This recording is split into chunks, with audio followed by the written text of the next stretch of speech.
Guys welcome back to the channel. ಮೊದಲನೇದಾಗಿ ಇವತ್ತಿನ ದಿನ ನಿಮಗೆ ಗೊತ್ತೇ ಇರಬಹುದು, ಇವತ್ತು ಕ್ರಿಸ್ಮಸ್. ಎಲ್ಲರಿಗೂ ಕೂಡ ನಾನು ಹ್ಯಾಪಿ ಕ್ರಿಸ್ಮಸ್ ನ ವಿಶ್ ಮಾಡ್ತಾ ಇದ್ದೀನಿ. ನಾನು ವಿಶ್ ಮಾಡಿದ್ಕಿಂತ ನಮ್ಮ ಡ್ರೂ ಮ್ಯಾಕೆಂಟೈರ್ ಅವರು ವಿಶ್ ಮಾಡಿದ್ದು ನಿಜವಾಗ್ಲೂ ಸಖತ್ತಾಗಿದೆ ಅಂತಾನೆ ಹೇಳ್ಬಹುದು. ನಮ್ಮ ಡ್ರೂ ಮ್ಯಾಕೆಂಟೈರ್ ಅವರು ಅವರ ಮನೆಗೆ ಕ್ರಿಸ್ಮಸ್ ವಿಶ್ ನ ಯಾವ ರೀತಿ ಮಾಡ್ತಾರೆ ಗೊತ್ತಾ?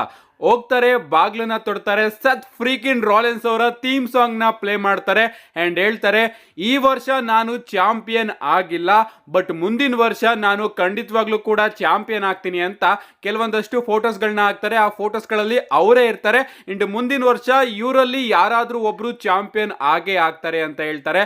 ಅಂದ್ರೆ ಅವರೇ ಚಾಂಪಿಯನ್ ಆಗ್ತಾರೆ 2025 ಅಂತ ಹೇಳ್ತಾ ಇದ್ದಾರೆ. ಇದಾದ್ಮೇಲೆ ಹೇಳ್ತಾರೆ, ಬಟ್ ಸದ್ಯಕ್ಕೆ ಒಂದೇ ಒಂದು ವಿಚಾರನ ನಾನು ಹೇಳಬೇಕು, ಒಂದು ಬ್ಲಡ್ ಲೈನು ತಾನು ಮಾಡಿರ್ತಕ್ಕಂತಹ ಅಪರಾಧಗಳಿಗೆ ನಿಜವಾಗ್ಲೂ ಶಿಕ್ಷೆನ ಅನುಭವಿಸ್ತಾರೆ. ನಾನಂತೂ ಅವ್ರನ್ನ ಸುಮ್ಮನೆ ಬಿಡೋದಿಲ್ಲ. ಅಂಡ್ ಇನ್ನ ಒಂದು ವಿಚಾರ ಏನಪ್ಪಾ ಅಂದ್ರೆ, ನನ್ನ ದಾರಿಗೆ ಯಾರು ಕೂಡ ಅಡ್ಡ ಬರೋದಿಲ್ಲ.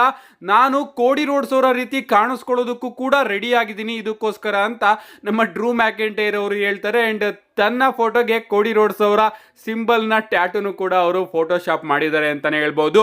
ಏನೇ ಆಗಲಿ, ಇಲ್ಲಿ ಅವರು ಒಂದು ಪ್ರಾಮಿಸ್ ಅಂತೂ ಮಾಡಿದ್ದಾರೆ, ನಾನು ಬ್ಲಡ್ ಲೈನ್ ನ ಖಂಡಿತವಾಗ್ಲೂ ಕೂಡ ಬಿಡೋದಿಲ್ಲ ಅಂಡ್ ನನ್ನ ದಾರಿಗೆ ಯಾರು ಕೂಡ ಅಡ್ಡ ಬರೋದಿಲ್ಲ ಅಂಡ್ ನಾನು ಮುಂದಿನ ವರ್ಷ ಖಂಡಿತವಾಗ್ಲೂ ಕೂಡ ಚಾಂಪಿಯನ್ ಆಗಿರ್ತೀನಿ ಅಂತ ನಮ್ಮ ಡ್ರೂ ಮ್ಯಾಕೆಂಟೈರ್ ಅವರು ಹೇಳಿದ್ದಾರೆ. ಅಂಡ್ ನಮಗೆ ಪ್ರಾಮಿಸ್ ಕೂಡ ಮಾಡಿದ್ದಾರೆ. ನೋಡೋಣ ಗೈಸ್, ಆ ಒಂದು ಪ್ರಾಮಿಸ್ ನ ನಮ್ಮ ಡ್ರೂ ಮ್ಯಾಕೆಂಟೈರ್ ಅವರು ಉಳಿಸ್ಕೋತಾರೋ ಇಲ್ವೋ ಅಂತ. ನೆಕ್ಸ್ಟ್ ಅಪ್ಡೇಟ್ ಕಡೆ ಬರೋದಾದ್ರೆ, ಇದಿರ್ತಕ್ಕಂಥದ್ದು ನಮ್ಮ ಪಾಲಿಮೆನ್ ಅವರ ಬಗ್ಗೆ. ನಿಮ್ಗೆ ಗೊತ್ತಿರಬಹುದು, ನಮ್ಮ ಪಾಲಿಮೆನ್ ಅವರು ಒಂದು ಫೇವರ್ ನ ಓನ್ ಮಾಡ್ತಾ ಇದ್ದಾರೆ ಸಿಎಂ ಪಂಕ್ ಅವರ ವಿರುದ್ಧ. ಅಂದ್ರೆ ಪಾಲಿಮೆನ್ ಅವರು ಸಿಎಂ ಪಂಕ್ ಅವರಿಗೆ ಒಂದು ಸಹಾಯನ ಮಾಡಲೇಬೇಕು ಅಂಡ್ ಅದನ್ನ ಮತ್ತೊಮ್ಮೆ ನಮ್ಮ ಪಾಲಿಮೆನ್ ಅವರು ನಮ್ಮೆಲ್ಲರಿಗೂ ಕೂಡ ನೆನಪು ಮಾಡ್ತಾ ಇದ್ದಾರೆ ಅಂತಾನೆ ಹೇಳ್ಬಹುದು. ರೀಸೆಂಟ್ ಆಗಿ ನಮ್ಮ ಪಾಲಿಮೆನ್ ಅವರು ತನ್ನ ಎಕ್ಸ್ ಅಕೌಂಟ್ ಅಲ್ಲಿ ಒಂದು ಫೋಟೋನ ಟ್ವೀಟ್ ಮಾಡ್ತಾರೆ. ನೀವು ಇಲ್ಲಿ ನೋಡ್ತಾ ಇರಬಹುದು, dear wise man, what is the favour you own CM Punk asking for a friend ಅಂತ ಅಲ್ಲಿ ಅವರೇ ಪ್ರಶ್ನೆನು ಕೇಳಿ ಆನ್ಸರ್ನು ಕೂಡ ಹೇಳ್ತಾ ಇದ್ದಾರೆ. ಇದೇ ಏನಾದ್ರೂ ಆಗಿರಬಹುದು ಆ ಒಂದು ಫೇವರ್, ಯಾರನ್ನಾದ್ರೂ ಒಬ್ಬ ಫ್ರೆಂಡ್ ನ ನೀನೇನಾದ್ರೂ ಕೊಡ್ತಾ ಇದೀಯಾ ಅಂತ ನಮ್ಮ ಪಾಲಿಮೆನ್ ಅವರೇ ತಿಳಿಸ್ತಾ ಇದ್ದಾರೆ ಅಂತಾನೆ ಹೇಳ್ಬಹುದು. ಐ ಥಿಂಕ್ ನಮ್ಮ ರೋಮನ್ ರೈನ್ಸ್ ಹಾಗೆ ಸಿಎಂ ಪಂಕ್ ಅವರ ಸ್ಟೋರಿಯಲ್ಲಿ ನಮಗೆ ಯಾವಾಗಲೇ ನೋಡೋದಕ್ಕೆ ಸಿಕ್ಲಿ, ಅದರಲ್ಲಿ ನಮ್ಮ ಪಾಲಿಮೆನ್ ಅವರು ತನ್ನನ್ನೇ ಫೇವರ್ ಅಂತ ಅನ್ಕೊಂಡು ಸಿಎಂ ಪಂಕ್ ಅವರ ಜೊತೆಗೆ ಸೇರೋದು ನಮಗೆ ನೋಡೋದಕ್ಕೆ ಸಿಗಬಹುದು.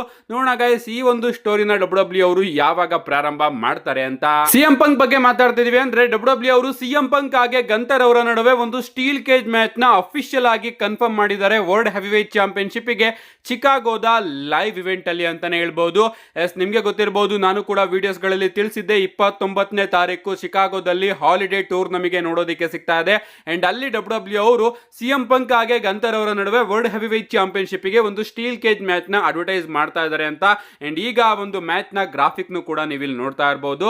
ಗೈಸ್, ನಾನು ಕಾಯ್ತಾ ಇರೋದು ಈ ಒಂದು ಮ್ಯಾಚ್ ನ ರಿಸಲ್ಟ್ ಏನಾಗಿರುತ್ತೆ ಅಂತ. ಈ ಒಂದು ಮ್ಯಾಚ್ ಅಲ್ಲಿ ಏನಾದ್ರೂ ನಮ್ಮ ಸಿಎಂ ಪಂಕ್ ಅವರು ವಿನ್ ಆಗ್ತಾರಾ, ಅಥವಾ ನಮ್ಮ ಗಂತರ್ ಅವರು ಸಿಎಂ ಪಂಕ್ ಅವ್ರನ್ನ ಕ್ಲೀನ್ ಆಗಿ ಪಿನ್ ಮಾಡಿ ತಮ್ಮ ಚಾಂಪಿಯನ್ಶಿಪ್ ನ ರಿಟೈನ್ ಮಾಡ್ಕೋತಾರ? ಲಿಟರಲಿ ಗಂತರ್ ಅವರು ಸಿಎಂ ಪಂಕ್ ಅವ್ರನ್ನ ಪಿನ್ ಮಾಡೋದು ಅಂದ್ರೆ ಅದು ನಿಜವಾಗ್ಲೂ ತುಂಬಾನೇ ದೊಡ್ಡ ವಿಚಾರ ಅಂತಾನೆ ಹೇಳ್ಬಹುದು. ನನ್ನ ಪ್ರಕಾರ ಈ ಒಂದು ಮ್ಯಾಚ್ ಅಲ್ಲಿ ನಮ್ಮ ಸಿಎಂ ಪಂಕ್ ಅವರು ಗೆಲ್ತಾರೆ, ಅಥವಾ ನಮ್ಮ ಗಂತರ್ ಅವರು ಗೆದ್ರೆ ಒಂದು ಚೀಟಿಂಗ್ ಇಂದ ಗೆಲ್ತಾರೆ ಅನ್ಕೋತೀನಿ. ಆ ಒಂದು ಚೀಟಿಂಗ್ ಏನಾಗಿರ್ಬೋದು ಅಂದ್ರೆ, ಪ್ರಾಬಬ್ಲಿ ಇಲ್ಲಿ ನಮ್ಮ ಸತ್ ಫ್ರೀಕಿನ್ ರಾಲೆನ್ಸ್ ಅವರ ಇಂಟರ್ಫರೆನ್ಸ್ ನಮಗೆ ನೋಡೋದಕ್ಕೆ ಸಿಗಬಹುದು. ನೋಡೋಣ ಗಾಯ್ಸ್, ಆ ಒಂದು ಮ್ಯಾಚ್ ಅಲ್ಲಿ ಏನಾಗುತ್ತೆ ಅಂತ. ಸದ್ಯಕ್ಕೆ ಈ ಒಂದು ಮ್ಯಾಚ್ ಅಫಿಷಿಯಲ್ ಆಗಿ ಅನೌನ್ಸ್ ಆಗಿದೆ. ನೆಕ್ಸ್ಟ್ ಅಪ್ಡೇಟ್ ಕಡೆ ಬರೋದಾದ್ರೆ, ಇದಿರ್ತಕ್ಕಂಥದ್ದು ಅನ್ಸೀನ್ ECW ಚಾಂಪಿಯನ್ಶಿಪ್ ಬಗ್ಗೆ. ಡಬ್ಲ್ಯೂ ಅವರು ನಮ್ಮ ಸಿಎಂ ಪಂಕ್ ಅವರಿಗೋಸ್ಕರನೇ ಹೊಸ ECW ಚಾಂಪಿಯನ್ಶಿಪ್ ನ ಕೂಡ ರೆಡಿ ಮಾಡಿ ಇಟ್ಕೊಂಡಿತ್ತು, ನೀವು ಇಲ್ಲಿ ನೋಡ್ತಾ ಇರಬಹುದು. ಅಂಡ್ ಈಗ ಈ ಒಂದು ಚಾಂಪಿಯನ್ಶಿಪ್ ನ ಡಬ್ಲ್ಯೂ ಅವರು ತನ್ನ ಡಬ್ಲ್ಯೂ ವಾಲ್ಟ್ ಯೂಟ್ಯೂಬ್ ಚಾನಲ್ ಅಲ್ಲಿ ರಿವೀಲ್ ಮಾಡಿದ್ದಾರೆ ಅಂತಾನೆ ಹೇಳ್ಬಹುದು.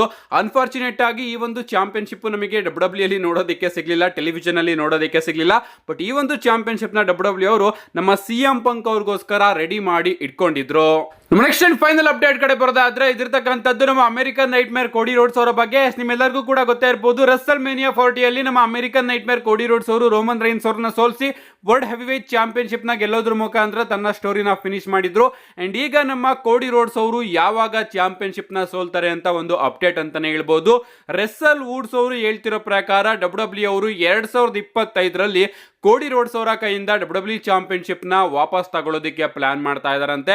ಅಂದ್ರೆ 2025ರಲ್ಲಿ ನಮ್ಮ ಕೋಡಿ ರೋಡ್ಸ್ ಅವರು ಚಾಂಪಿಯನ್ಶಿಪ್ ನ ಸೋಲ್ತಾರಂತೆ. ಎಕ್ಸಾಕ್ಟ್ ಟೈಮಿಂಗ್ ಗೊತ್ತಿಲ್ಲ ಯಾವಾಗ ಅವರು ಸೋಲ್ಬಹುದು ಅಂತ, ಬಟ್ ನನ್ನ ಪ್ರಕಾರ ರಸಲ್ಮೇನಿಯಾ 41 ನಲ್ಲಿ ಅವರು ತನ್ನ ಚಾಂಪಿಯನ್ಶಿಪ್ ನ ಸೋಲ್ತಾರೆ ಅಂತ ಅನ್ಕೋತೀನಿ. ಅಲ್ಲಿ ಸೋಲಿಲ್ಲ ಅಂದ್ರೂ ಕೂಡ 2025ರಲ್ಲಂತೂ ನಮ್ಮ ಕೋಡಿ ರೋಡ್ಸ್ ಅವರು ಸೋಲ್ತಾರೆ ಅಂತ ನಮ್ಮ ರೆಸ್ಸಲ್ ವುಡ್ಸ್ ಅವರು ತಿಳಿಸಿದ್ದಾರೆ. ಅಂಡ್ WWE ಅವರು ಯಾರ ಕೈಯಿಂದ ಕೋಡಿ ರೋಡ್ಸ್ ಅವ್ರನ್ನ ಸೋಲ್ಸೋಣ ಅಂತಾನು ಕೂಡ ಈಗಾಗಲೇ ಪ್ಲಾನಿಂಗ್ಸ್ ನ ಮಾಡ್ಕೋತಾ ಇದೆಯಂತೆ.